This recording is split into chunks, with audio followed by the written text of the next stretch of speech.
la position des émotions affectives et le karma. Le karma, comme on le sait tous, il y a différents types de karma. Le bon karma, le mauvais karma, le karma neutre. Et les émotions affectives, elles sont juste instables, un état instable de l'esprit.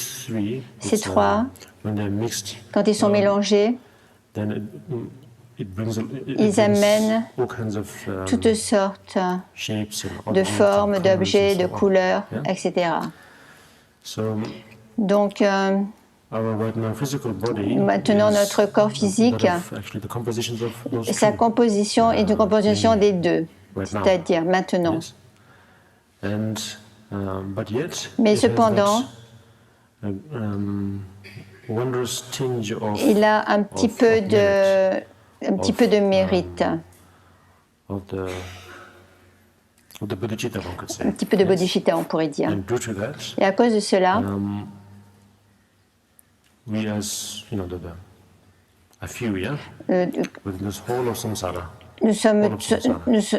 sommes tous dans le samsara. Toute cette planète, ce globe, tout ce qui est devant nous, à cause de cette bodhicitta, de cette conscience et de l'accumulation de mérite, ça nous a amenés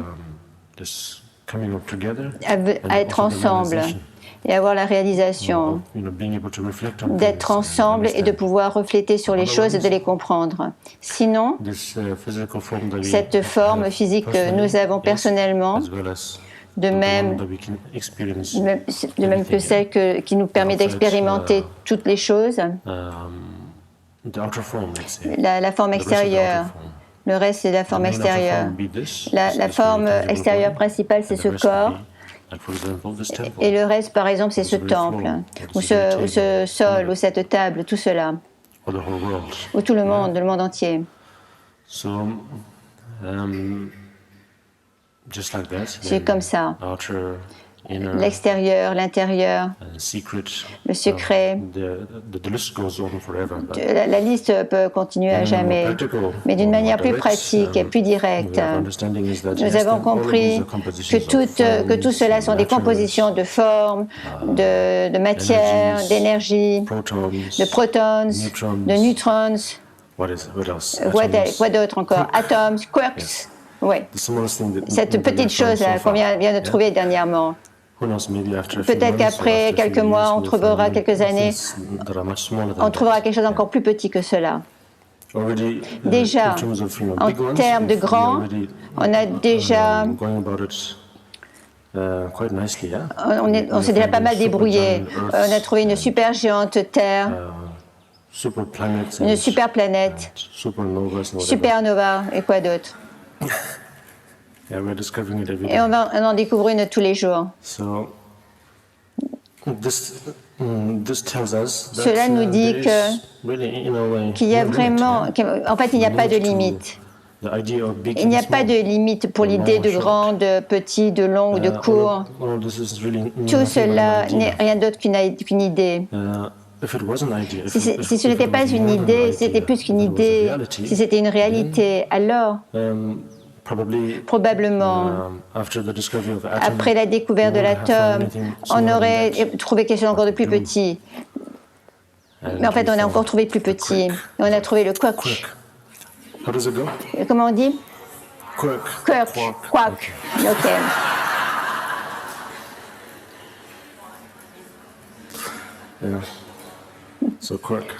Donc quark. Donc les gens qui nous écoutent, ils doivent se dire, mais qu'est-ce qu'ils font? C'est supposé être un temple.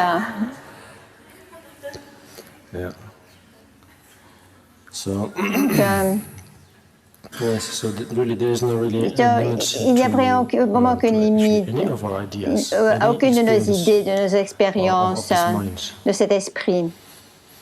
Et c'est pour cela que ça amène, disons, le troisième. Tous les phénomènes sont complètement libres d'un soi. Et pour cette réponse, de cette idée, pour ces réponses de ces idées, c'est le troisième. Tous les phénomènes sont libres de soi. Cette idée de super grand, de tous les objets, de toutes les circonstances, de tous les phénomènes, on appelle cela grand, disons. Et on décide l'autre côté de grand. Quand on l'appelle grand, on a cette idée que c'est grand et on pense que c'est grand. Et on est de plus en plus encouragé. On est de plus en plus cet esprit.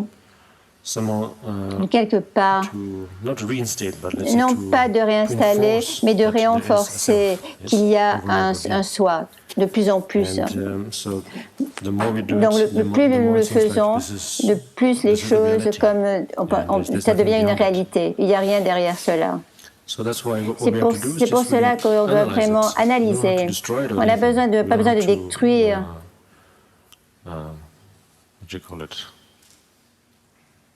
Que l'abandonner, le damager. Mais on peut voir pour nous-mêmes ce que c'est qu'est-ce que sont ces choses composées, ces phénomènes composés. Et en tibétain, le composé, c'est connu comme, on dit,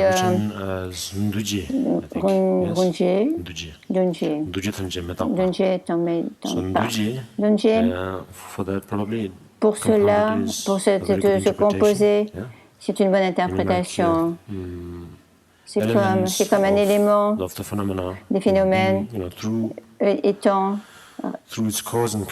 à travers ces causes et conditions a donc une forme. Le soi aussi est un changement. Et déformer ou dissoudre, c'est aussi un changement. Donc depuis le début, il y avait déjà une forme. C'est compris, c'est donné, même sans le dire, que c'est déjà un changement. C'est pour ça, c'est quelque chose qui est difficile pour nous à digérer.